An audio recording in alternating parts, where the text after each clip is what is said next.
6 సంవత్సరాల నుంచి సాగు చేస్తుండన భూమి వినిపించుకోకుండా నువ్వు కావు భార్య ఫస్ట్ భార్య ఇంటికాడున్నది నువ్వు కావు అని నేను నోటీసులు పంపించిన దరఖాస్తులు ఇచ్చిన అన్న కానీ వినిపించుకోకుండా అన్నీ నువ్వెంత అనుకుంటా మాయ మాటలు చెప్పి మందుకు పైసలు ఇచ్చుకుంటా తాగుబోతుకు నా భర్త తాగుడుకు బానస వీటికి పైసలు ఇచ్చి తాగుడుకు బానసాయి మందుకు పైసలు ఇచ్చి డబ్బులు తేపకిన్ని ఇచ్చుకుంటా నా మొగన్ని మాయ మాటలు చెప్పి భూమి లాగుంజుకున్నాడు.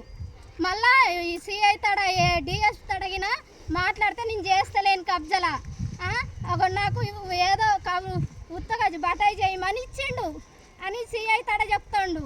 సిఐ ఇప్పుడు వెళ్ళిపోయిండు, కొత్త సిఐ వచ్చిండు. ఆయన ముందు కూడా మాట్లాడినా కానీ కరెక్ట్ కాదు అని మాట్లాడుతుండ్రు. ఎందుకు కాదు? నా పిల్లలు ఏం కావాలా, నేనేం కావాలా? నాకు డిఎస్పీ సిఐ ఎస్ఐ నాకు న్యాయం చేయకపోతే కమిషన్ గారు అస్తమని రాలేరు. నాకు ఇంత